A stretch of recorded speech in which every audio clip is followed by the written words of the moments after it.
అందరికీ నమస్తే.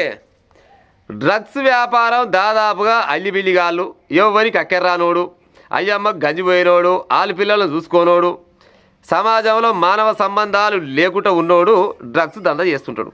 కాకపోతే ఈ పట్టణం వల్ల కొద్దిగా భిన్నంగా ఉంది ముచ్చట. దీనివల్ల సమాజానికి అక్కెర నలుగురు సాయం చేసే వృత్తి.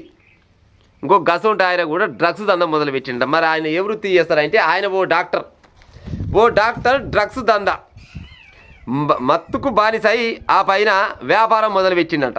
పట్టుకున్న ఎక్సైజ్ పోలీసులు మాదక ద్రవ్యాలు స్వాధీనం, వైద్యుడి అరెస్టు, ముగ్గురి పరారు.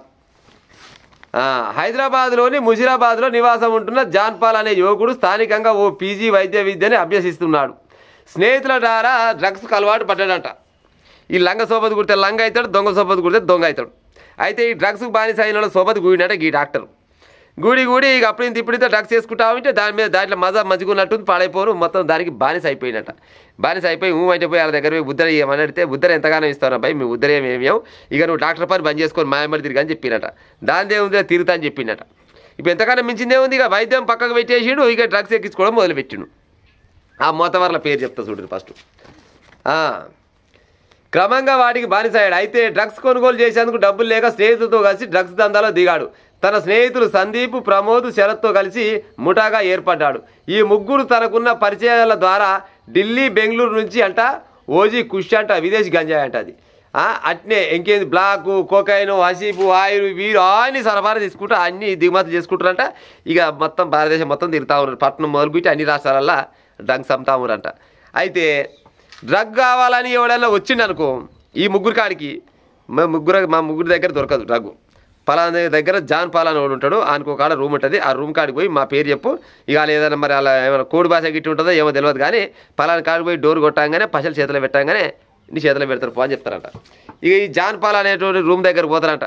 ఆ రూమ్ కాడికి పోయి ఇక మరి వాళ్ళ సైకిల్ ఎటపాడైతే ఆ సైకిల్ చేయగానే తెస్తూనే ఉంటారంట. పొట్టంలో తీసుకొచ్చి వాళ్ళ చేతిలో పెడతారంట. ఇక ఇదే పని, ఇక మొత్తం డ్రగ్స్ బానిస అయ్యి సగం వాళ్ళకి ఇచ్చేదట, సగం వీడు ఎక్కించుకునేదట. ఇట్లే ఎక్కించుకొని మొత్తం ఆరోగ్యం అంతా ఖరాబ్ చేసుకొని అలిబిల్లి అయిపోతే ఆడంగీడంగా పోలీసు వాళ్ళకు దొరుకుతారు. స్నేహితుల సూచన మేరకు తన వద్దకు వచ్చిన వారికి డ్రగ్స్ విక్రయించేవాడు. సమాచారం అందుకున్న ఎక్సైజ్ పోలీసులు జాన్పాల్ ఇంటిపై మంగళవారం దాడి చేశారు. జాన్పాల్ గదిలో దగ్గర 3 లక్షల విలువైన ఓజీ కుష్, ఇదేంది ఇంకా ఎండిఎంఏ అంట, ఎండిఎంఏ, ఎంఎల్ఎస్డి, బ్లాక్, కోకైన్, గుమ్మసు, హసి ఏందో పాడైపోయి డ్రగ్స్ల పేరు. అది మరి ఏ దేశం ఓడి పెట్టిండే ఏం కాదు, అన్నీ స్వాధీనం చేసుకుంటే 3 లక్షల రూపాయల డ్రగ్ను స్వాధీనం చేసుకురంట. డాక్టరు నువ్వు ఏడ చేయి చూసినా, ఏడ బీపీ మామూలుగా బీపీ షుగర్ చూసుకున్నా కానీ, లేకపోతే ఏంత చేయి పట్టుకున్నా కానీ, రోజుకు 10 మంది వచ్చినా కానీ ఆడంగీడంగా 1000-1500 అయితే పక్క వస్తాయి. గాయమన్న వృత్తిని, చక్కదనాల వృత్తిని బంద్ చేసి లంగ దొంగ బయటపై బాడుకావాల సోపది పట్టి ఎంబీబీఎస్ చేసినోనివి డ్రగ్స్ దందాకు అలవాటు పడితే ఇంకేమైనా ఉందా చెప్పిగా. ఇప్పుడు ఇజ్జతివాయే లోపలేసిరి, నువ్వేమో లోపల పడితే నీ దోసగాళ్ళేమో పత్తలే కూడా విక్కపోయి వాళ్ళు దొరుకుతారు. ఎనుకో ముందు పోలీసులు తలుచుకుంటే 1-2 రోజులలో ఆలోచన పక్కపోయితే కూర్చున్నారు. కానీ సమాజంలో ఏమైనా నిలువుంటే డాక్టరు జాన్ పాల్ అంట, ఈ పేరు జాన్ పాలు, ఎంబీబీఎస్ చేసి డ్రగ్స్కు దంతకు అలవాటు పడ్డాడు. చదువుకునే విద్యార్థులారా, మమ్మగా నా డ్రగ్స్ తెరిపోయే ఉపాయం చేయకూరి పోలీసు వాళ్ళు మంచి అప్డేట్ అయ్యారు. ఏ లంగ పని దొంగ పని చేసినా కానీ ఆయన దొరకరు, మళ్ళీ తెల్ల దొరకరు. కానీ 3వ నాడు 4వ నాడు పక్కా దొరుకుతారు.